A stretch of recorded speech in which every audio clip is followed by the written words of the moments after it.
ये मेरा पति है, कोई तबला नहीं कि जो चाहे से बजा दे। अरे देखो, इसकी शक्ल तो देखो, कितना बुरा मान गया बेचारा। अगर मेरा पति बन के रहना है ना, तो ऐसी छोटी छोटी बातों में बुरा मानना बंद कर दो, क्योंकि जब तुम्हें पता चलेगा कि ये टोनी मेरा बॉयफ्रेंड है, तब तुम्हें कितना बुरा लगेगा। अरे क्या हुआ, बुरा लग रहा है? बोलो ना, बुरा लग रहा है? अगर बुरा लग भी रहा है तो भी तुम मेरा क्या कर लोगे? का लगल तोरा के? तू एक के साथे मिलके हमार मजाक उड़ेबी और हम चुपचाप चल जाए यहाँ से। शादी बियाह तोहनी खातिर मजाक होता, हमने खातिर जन्म जन्म के रिश्ता होला। समझ में आई कि फिर समझाई तो क्या? हरामखोर! हमरा मेहरारू के तलवा चाटे वाला कुकुर, आज के बाद अगर मर्द मेहरारू के बीच में आवे की कोशिश कैले तो तुर बीच वाला काट के तुरे हाथ में दे दे। का कदर ले तू? गमछा वाला नमूना राष्ट्रपिता महात्मा गांधी, डॉक्टर राजेंद्र प्रसाद, लौह पुरुष सरदार वल्लभ भाई पटेल, लाल बहादुर शास्त्री, इस सब लोग गमछा वालन के गांव में पैदा भइल रहे। तोरा जैसन बनरन के शहर में ना। और शायद तोरा के ही पता नहीं कि गमछा अगर गरीब मजदूर के पसीना पोछे के काम आवेला, तो तोरा जैसन कुकुरन के टेटुआ दबावे के भी काम आवेला। और का कतरलू है? हम आदमी ना है, ट्रैक्टर है। एकदम सही पहचान लू तू, ट्रैक्टर है। लेकिन एक बात जाने लो कि ना मैडम, ट्रैक्टर के इंजन बहुत मजबूत होला, और जब तोहनी लोग के बड़का बड़का गाड़ी गाढ़ा गुच्चा में फंस के धुआं छोड़े लगेला तो ट्रैक्टर में ठेल के बाहर निकालेला। और अगर तोहरा जैसन बंजर जमीन पे हाई ट्रैक्टर चढ़ गई तो 9 महीना से पहले ही फसल लाल आए लगी। तोरा के का लगा था? पैसा खातिर चिपकल बने हमें से? थू कहता नहीं करा पैसा पे। अगर ये हमरा के अपन दिल से पति ना समझले तो हम एकरा घर के अपन ससुराल ना होटल समझ के रहनी। इसलिए फटाफट अपना बोरिया बिस्तरा बांधो और दफा हो जाओ मेरे घर से। हाँ तो दफाना कब तक तुर मुंह देखा? और हम तोरा के सती समझनी और ते तो डांड निकल ले। तोरा जैसे मेहरारू के तो मुंह देखल पापा।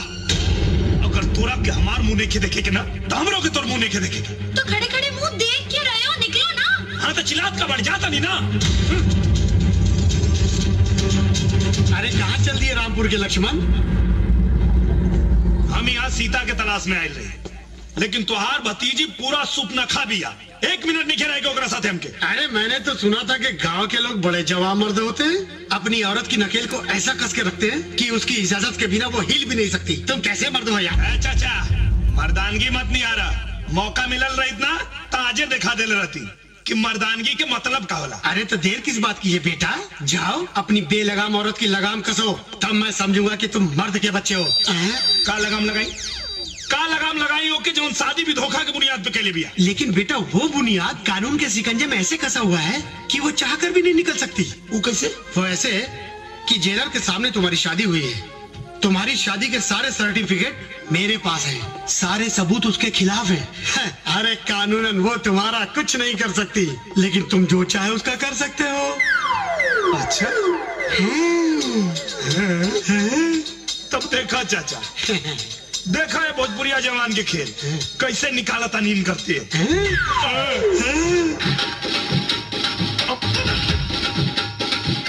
अरे तुम्हारे बाप का घर है क्या? कितना मजे में खा रहे हो?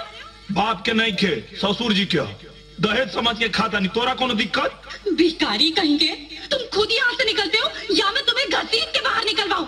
अरे केकरा से बात कर दिया रे? पति परमेश्वर से ऐसे बात कर जाला? देखो भी जबान संभाल के बात करना था, कान के नीचे जवान लपड़ मारब की आंख निकल के नाचे लगी। तुम्हारी इतनी हिम्मत कि तुम मुझ पे हाथ उठाओगे? हाँ जरूरत पड़ी तो लपेटो करो। की मंदिर आ रहे उठे के? काल से अगर सवेरे सवेरे उठ के आए को झाड़ू पोछा ना भइल ना तब हम तो के बताए कि मर्द और मेहरारू में अंतर का है। अब तू मुंह का देखा तारी रे जो हमरा खातिर पानी लेके आ। पानी? मैं तो तुम्हें जहर दूंगी। जो देवे के बाद तो देते नहीं थे। नाराज हो गए। सुनो ना, दिन भर लड़ाई हो तो हमनी के प्यार मोहब्बत कब करे के? वैसे रात के तो प्यार के हमनी के खेला खेलिए ना पहुंच जा। चला ना अभी प्यार की लड़ाई लड़ल जा। सोना सुहाग रात तो सभे मनावला, हमनी के सुहाग दिन मनावल जा। चलो ना।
Right there.